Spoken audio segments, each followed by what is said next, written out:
भाई और बहनों, पूर्ण ब्रह्म परमात्मा जिसने सारी सृष्टि को रचा, सभी जीवों को उत्पन्न किया, जिस परमेश्वर के विषय में सतयुग से लेकर त्रेता द्वापर जो बड़े बड़े ऋषि महात्मा संत हुए हैं, महर्षि व्यास जैसे, वशिष्ठ जैसे, चुनक जैसे, दुर्वासा जैसे, ये साधु संत महात्मा भी उस परमेश्वर के विषय में नहीं जान पाए, उसको नहीं पहचान पाए, उस परमेश्वर की एक झलक भी प्राप्त नहीं कर पाए। आज वही पूर्ण ब्रह्म परमात्मा, सत्य पुरुष, अमर पुरुष, सर्व सृष्टि रचनहार कबीर देव वर्तमान में परम पूज्य सतगुरु रामपाल जी परमेश्वर जी के रूप में, स्वरूप में साक्षात धरती पर प्रकट हैं।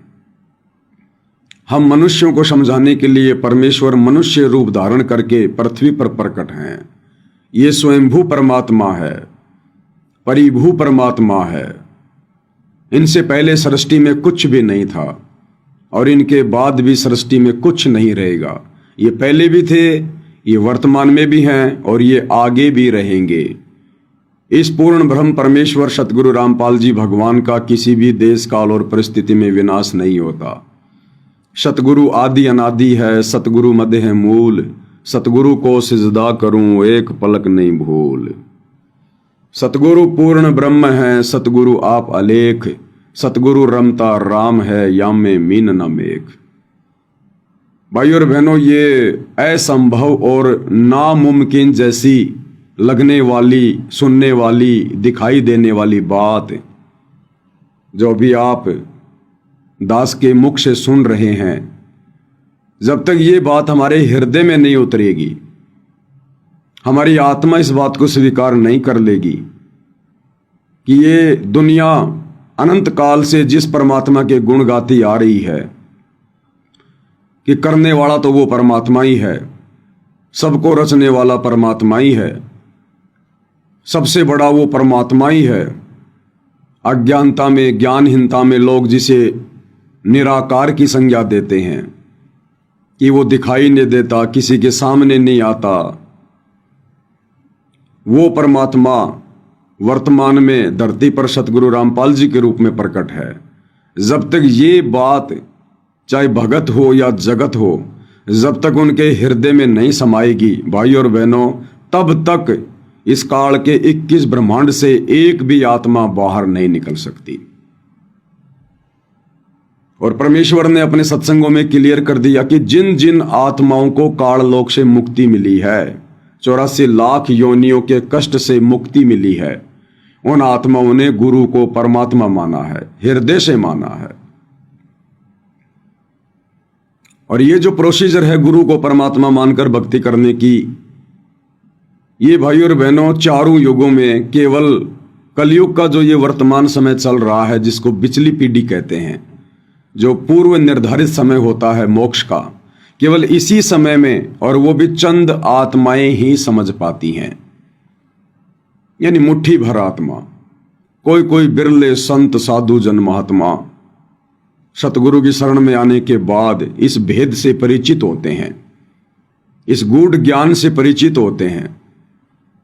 अन्यथा सतगुरु की शरण में आने के बाद भी सतगुरु को मानुष मानकर, अपने जैसा एक प्राणी मानकर, मां के गर्भ से जन्म लिया हुआ, जेर में लिपटकर बाहर आया हुआ एक व्यक्ति मानकर, और उनके शरण में आने के बाद भी सतभक्ति मार्ग से वंचित रह जाते हैं। तो ये दुनिया वाले तो एक मनुष्य रूप में, संत रूप में लीला कर रहे, इस लीलाधर सतगुरु रामपाल जी को कहां से परमात्मा मानेंगे। हाँ, अपने स्वार्थ के लिए तो लोग गधे को भी बाप बना लेते हैं, कोई बड़ी बात नहीं है। जिस प्रकार वर्तमान में हरियाणा के कुछ गांवों की बाढ़ का पानी निकाला जा रहा है सतलोक आश्रम मैनेजमेंट हरियाणा के द्वारा, और गांव वाले कह रहे हैं कि संत रामपाल जी तो भगवान है, परमात्मा है, तो ये कोई बड़ी बात नहीं है भाई और बहनों। ये तो पुरानी कहावत है कि मुसीबत में तो आदमी गधे को भी बाप बना लेता है। फिर सतगुरु रामपाल जी तो हैं ही सबके बाप, फिर इनको बाप कहना कौन सी बड़ी बात है। लेकिन ये अपने स्वार्थों के वशीभूत होकर गुरु को परमात्मा मान लेना, संत रामपाल जी को भगवान भगवान कहना, मसीहा कहना, इससे हमारा भला नहीं होगा, इससे हमारी आत्मा का कल्याण नहीं होगा। इस प्रकार से गुरु को परमात्मा आए हुए हैं, भगवान आए हुए हैं। 650 साल पहले सभी 64 लाख भगत उनके गुण गाया करते थे, और अंत में परमात्मा ने एक छोटी सी परीक्षा ली। वो 64 के 64 लाख जो दिन रात अपनी जुबान से कहते थे कि ये तो भगवान आए हैं, ये तो परमात्मा आए हैं, एक झटके में सबका पानी निकल गया, सबका पानी, सब फैल हो गए। इस रहस्य को और इस असंभव सी दिखाई देने वाली बात को, इस परम सत्य को, कौन सा परम सत्य कि वर्तमान में धरती पर सतगुरु रामपाल जी ही स्वयं पूर्ण ब्रह्म परमात्मा है, कबीर देव है, साक्षात सत्य पुरुष हैं। इस परम सत्य को भाई और बहनों चंद आत्माएं ही हृदय से स्वीकार करेंगी। संत रामपाल जी के लाखों की संख्या में भगत हैं, सब भेड़ चाल में हैं, देखा देखी में हैं, लठ में धूल मार रहे हैं। केवल सत्सेवक भाई बहन जो साध संगति से जुड़े हैं, केवल वही आत्माएं हृदय से ज्ञान को आधार बनाकर सतगुरु को परमात्मा के रूप में स्वीकार करके उन्हें परमेश्वर वाला मान सम्मान देकर वर्तमान में उनकी गैर हाजिरी में घर को आश्रम बनाकर ज्ञान को आधार बनाकर अपनी भक्ति कर रहे हैं। इस विषय में परमात्मा भी कहते हैं कि बहुजल में बहु काग है, कोई कोई हंस हमार, ए जी साधु कोई कोई हंस हमार, और कहे कबीर धर्मदास से उनका खेवा उतारूं पार। इस भवसागर में, इस भवजल में, काल के लोक में परमात्मा कहते हैं कि हमारे तो कोई कोई भगत हैं, इक्के दुक्के। आदरणीय गरीबदास जी ने भी इस बात को सेकंड किया है, परमेश्वर की इस वाणी का समर्थन किया है कि गुरुपद सेवै बिरला कोई, और जा पर कृपया साहिब की होई। बहुत ही कम आत्माएं होंगी जो गुरु को परमेश्वर मानकर, और गुरु जो भक्ति की पद्धति बताएगा, जो विधि बताएगा कि गुरु को ही परमात्मा मानकर भक्ति करनी पड़ेगी, इस विधि से कोई बिरले होंगे जो इस कलयुग की पिछली पीढ़ी में भक्ति करेंगे। और वो बिरले कौन होंगे? जिनकी दिव्य दृष्टि खुल चुकी होगी, जिनका ज्ञान योग खुल चुका होगा, जिनका तीसरा नेत्र खुल चुका होगा। ज्ञान वाला नेत्र, ज्ञान वाली दृष्टि, वैसे नहीं कि भाई सत्सेवक भाई बहन तो अपनी दिव्य दृष्टि से आगे पीछे का सब कुछ देख लेते होंगे। नहीं, वो वाली दिव्य दृष्टि नहीं, उसकी हमें आवश्यकता भी नहीं। हम थूकते हैं उस दिव्य दृष्टि के ऊपर। वो दिव्य दृष्टि तो भगत की भक्ति में बाधक है, भगत के लिए विष तुल्य है। ज्ञान वाली दिव्य दृष्टि, ज्ञान योग और ज्ञान वाला तीसरा नेत्र अगर इस पृथ्वी पर किसी का खुला है तो केवल सत्सेवक भाई बहनों का खुला है। और इसमें भक्ति की कोई उपलब्धि नहीं होती है, इसमें सतगुरु जिस पर मेहर करता है। कहते हैं गुरु मेहर करे तो कागा से हंस बना दे। तो ये तो सतगुरु रामपाल जी, परमेश्वर जी की जिन जिन आत्माओं पर मेहर होगी, दया होगी, उन्हीं आत्माओं का ज्ञान वाला तीसरा नेत्र खुलेगा। अन्यथा गुरु के चरणों में बैठकर, गुरु की वर्षों से संगति करके, गुरु के अति निकट रहकर, गुरु के इर्द गिर्द रहकर, गुरु के परिवार में जन्म लेकर भी वो व्यक्ति गुरु को मानुष ही मानेगा, अपने मनुष्य जीवन को बर्बाद ही करके जाएगा। तो ये दिव्य दृष्टि, ये तीसरा नेत्र हर किसी का नहीं खुलता है। इसके विषय में परमेश्वर ने अपनी एक वाणी में कहा है, ये कबीर सागर की अमर वाणी है। परमेश्वर रामपाल जी ने अपनी पुस्तक में इसको शामिल किया है। और क्या कह रहे हैं गुरुदेव भगवान? वाणी है, बालक सम है जाको ज्ञाना, तासो कहूं वचन परवाना। कबीर सागर में लिखा हुआ है, परमात्मा कहते हैं कि ये जो प्रथम नाम उपदेश है किसको दिया जाता है? प्रथम नाम उपदेश उसको दिया जाता है जिसका ज्ञान अभी बालक के जैसा होता है। भले वो व्यक्ति 80 साल का है, 60 साल का है, बहुत बड़ा कोई मंत्री है, IAS अधिकारी है, लेकिन भक्ति मार्ग में वो व्यक्ति अभी बालक के जैसा है। उसकी बुद्धि आध्यात्मिक क्षेत्र में बच्चे के जैसी है।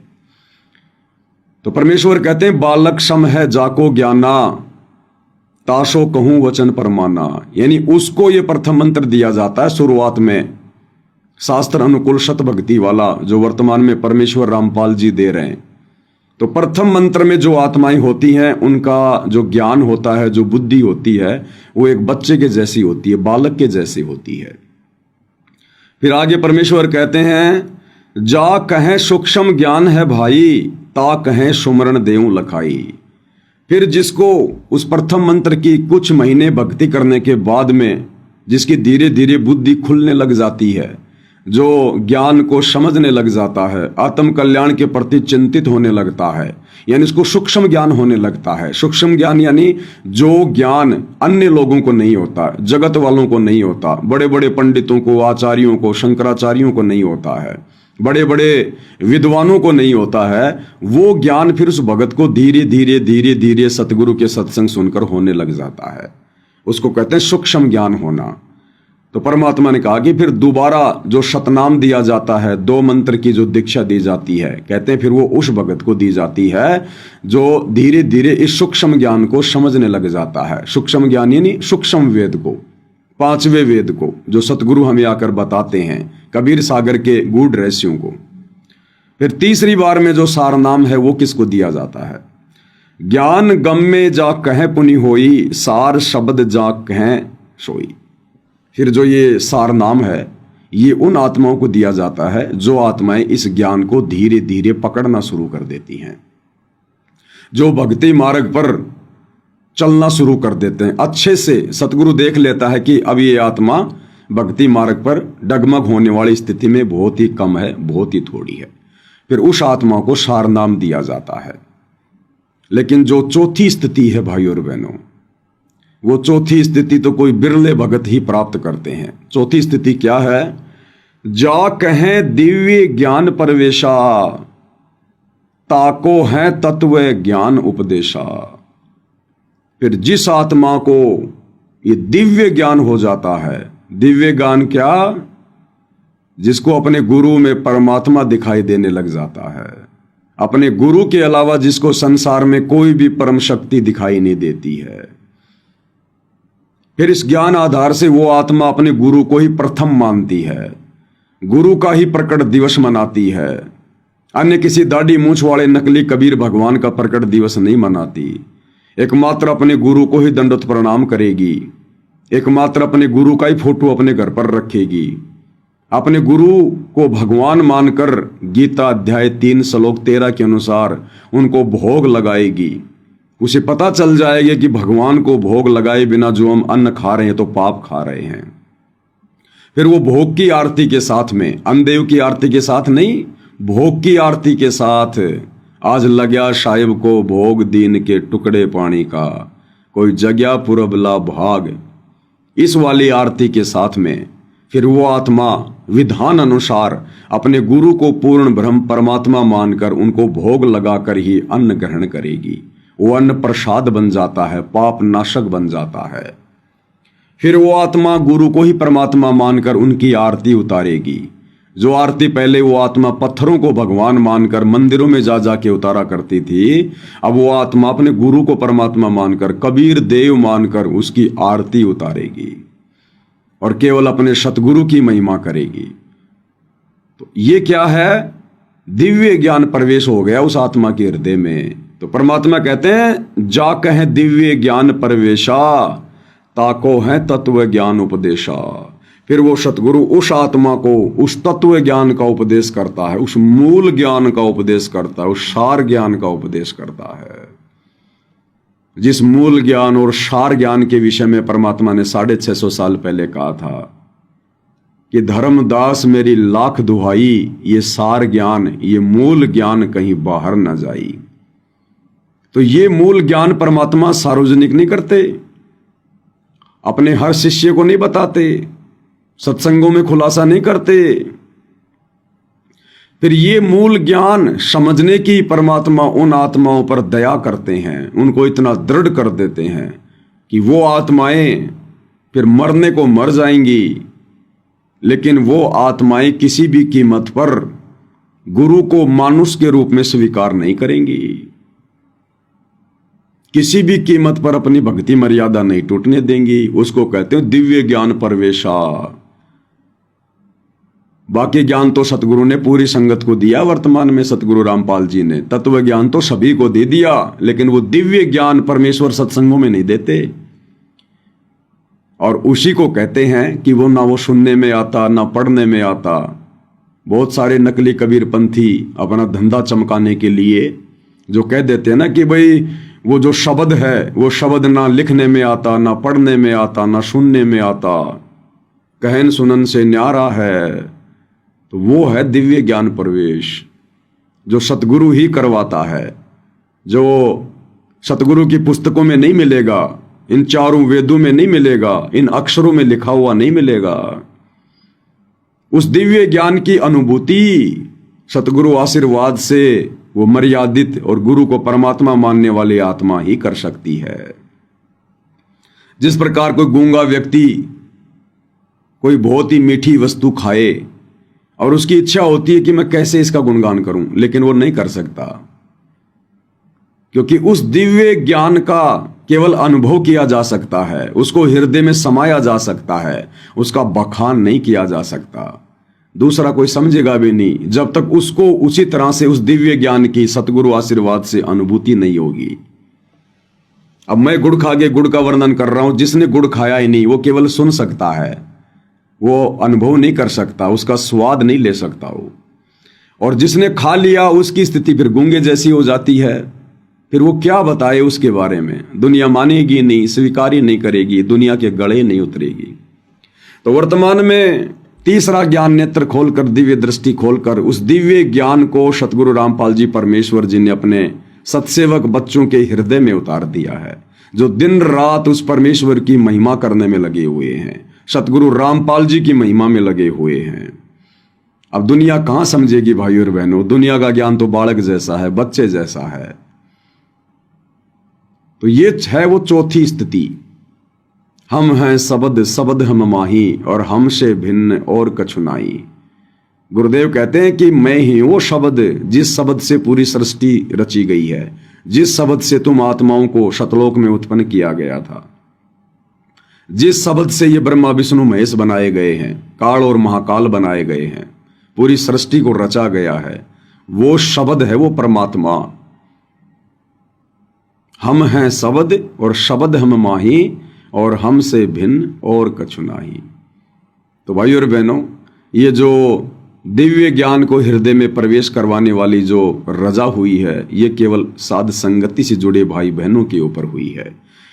और इसी विषय में परमात्मा अपने शब्द में भी कहते हैं कि तत्व भेद एक न्यारा रे साधु भाई, तत्व भेद एक न्यारा, तत्व भेद एक न्यारा रे साधु भाई, तत्व भेद एक न्यारा।